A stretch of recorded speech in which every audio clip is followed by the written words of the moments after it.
ненаситни, пак разменят с мен погледи магнитни, пак изпиват ме с парещо мълчание. И душата ти е ненаситна, да, усеща как тръпна беззащитна тук до теб на устни разстояние. Искам да съм лошата, носи ми под кожата. Не, как да кажа, искам да съм първата. Вечер, драги мои, со нас уште една од звездите на Pioneer Music, но овој пат верувам дека ви е позната на сите вас, Глорија. Добро вечер, Глорија, и добро ден во Струмица.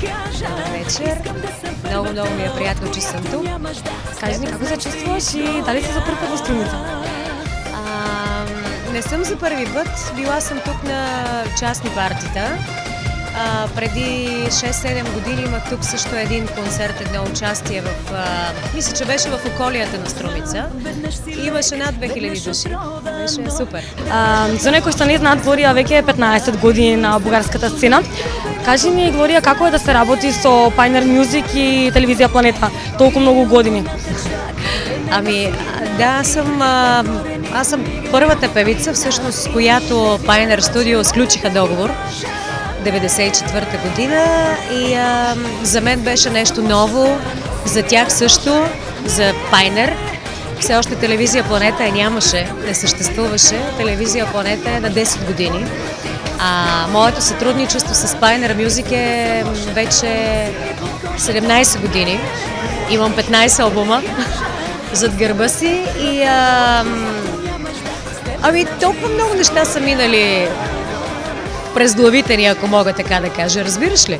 Надявам се, че разбирате. И превод. Не мога да говоря много добре македонски, но езиците са така доста слични, нали така беше? Така че ще се разбереме все някакси.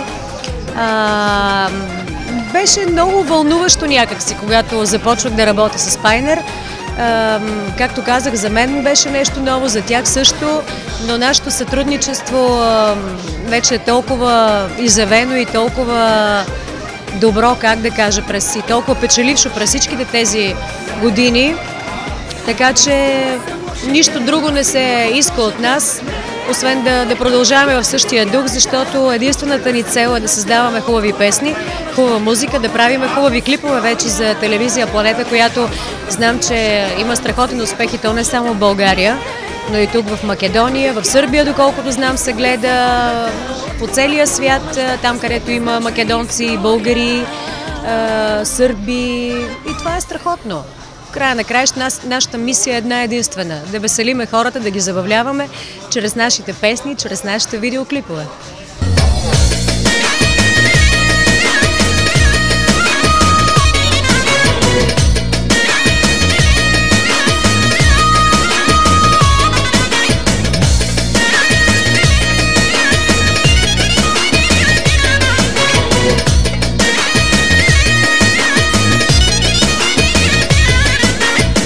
Кръстопът си и завой си, сбъркан пътен знак, маниера арогантен в твоя лъскав свят.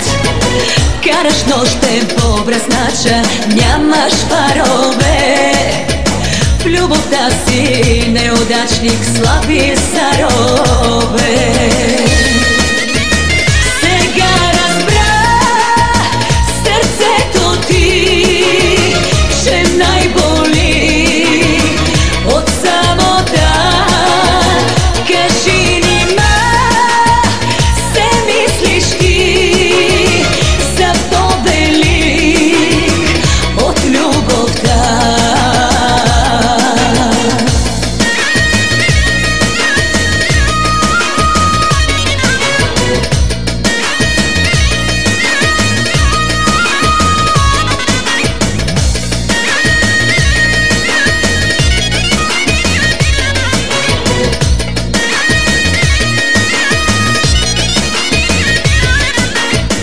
Имаш място отредено, моя малък Джо.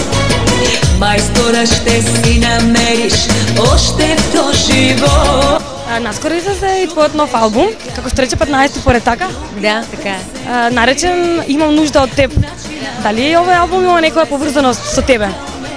Не, този албум е посветен на моята дъщеря Симона, която е вече на 15 години. И песента имаме и видеоспот. На песента "Имам нужда от теб". Това беше вашият заеднички дует? Това е нашия втори дует с нея. Да.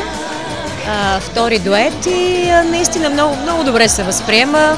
Най-вече в песента се разказва за отношенията между майка и дъщеря. Нещо, което вълнува всеки един родител и мисля, че чрез този текст и чрез тази песен така дадох на хората и по-специално на майките нещо, от което те са имали нужда. Поне такива са уверенията на майките, които ме познават в България. Надявам се и на македонската аудитория също да им допада тази песен. Заедничкиот дует со вашата керка Симона, значи ли тоа дека Симона го наследила талентот од својата мајка за пеење? Сега в моето семейство всички са певци, всички са музиканти, както и в семейство на моя съпруг, бившия ми съпруг, Илия Загоров. Моята дъщеря няма как да стане адвокат или нещо друго. Разбира се, че страшно много обича да пее, учи в музикално училище, свири на флейта, солфеж, пиано. Отличничка е, това е влече и мисля, че това ще е нейното бъдеще. Како што напоменавме, Глорија е 15 години на сцената. 15 албума. 15 албума, добро се поправувам. За тебе, Глорија, според тебе, што мислиш на пејачка, што се треба да поседува за да остане на сцената? Знаете ли, аз не си падам по чалгата. Моите песни много внимавам какви са текстовете, падам си по по-квалитетно звучащите песни. И това моята публика много добре го знае, много добре го разбира. Не си падам по тези ритми, честно казано. Мисля, че най-важното за една певица, за една пеячка, е тя да има характер. Разумеш ли? Разбираш? Разбирам. Да има хубави песни, да има хубави текстове, защото тези чалга звучащи песни са еднодневки за мен. Те траят 1 месец, не повече. И оттам нататък колелото се завърта, следващата песен ги, ги премазва и вече тази предната тя не се помни. И аз винаги съм искала да правя по-квалитетни песни, които съм сигурна и знам, че ще останат във времето. Глорија, како се справуваш со непријатните животни ситуации, бидејќи вие како јавна личност, сигурно ги има и такви? С позитивизъм, защото самата аз съм много позитивен човек. Здраво стъпила съм на земята и разбира се, съвсем нормално е. Ние сме известни хора, популярни, хората се интересуват от нашия личен живот, от жълтото, от по-пикантното. Това си е нещо съвсем неразривно свързано с известността на всеки един човек. Да не си ставал известен, ако не искаш някой да гледа под чаршафите ти, да следи личния ти живот. Това е нещо съвсем нормално. Аз съм свикнала, но като всеки популярен човек и на мен също не ми е приятно да се интересуват от личните ми неща, затова си го пазя ревностно, единствено и само за мен. Искам хората да запомнят Глория като певицата Глория, с хубавите песни и желая с това да остана популярна и известна, а не с ефтини номера. Без што не може да функционира Глорија во денот и што те прави срекна? Много неща ме правят щастлива, срекна. Срекна. Щастлива? Щастлива е на български. Много неща. Знаеш ли, човек още с ставането, още с събуждането сутрин се настройвам позитивно. Имам си така план график, който си изпълнявам. Живота не е само музика, поне моят живот не е само музика и поп-фолк. Имам си други страсти, други неща, които ме вълнуват, които ме интересуват. Обичам страшно много моите приятели, обичам спорта, обичам да рисувам. Имам си съвсем други занимания, които правят живота ми пълноценен и ме правят щастлива. А дали Глория е залюбена? Има ли човек до себе? Сега в момента не. Не. Добре, Глория, аз много ти благодарам, що отдели време за нас. И за край, що би им препоръчала на гледачите? Искам да препоръчам на всички, бъдете себе си, усмихвайте се по-често, мислете позитивно, а не негативно и само напред. Никога не се обръщайте назад, защото бъдещето е единствено и само напред.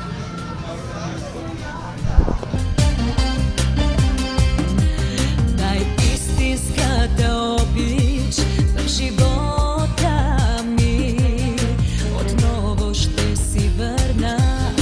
Знай, през ада ще премина. Ако трябва и ада ще превърна в рай.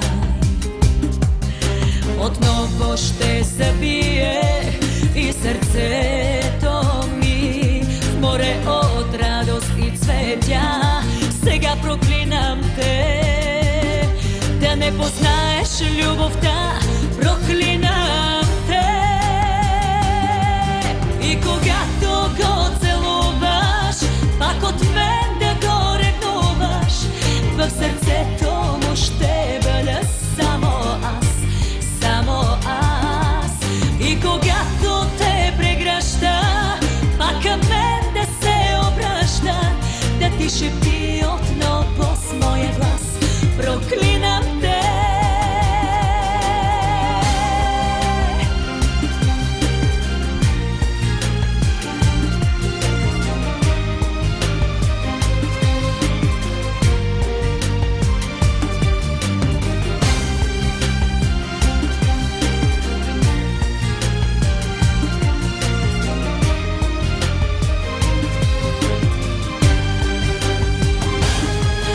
И когато го целуваш, пак от мен да го ревнуваш, в сърцето му ще бъда само аз, само аз. И когато те прегръща, пак към мен да се обръща, да ти шепти отново с моя глас. Проклинам те.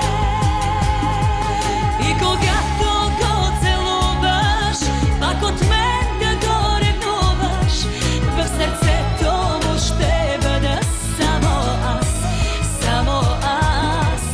И когато те прегръща, пак към мен да се обръща, да ти шепти отново с моя глас. Проклинам те.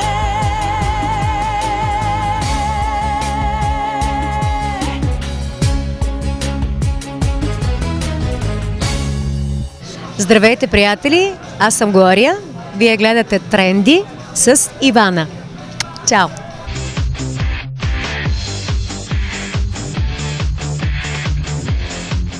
Драги гледачи, ова беше се што ви подготвивме за денеска.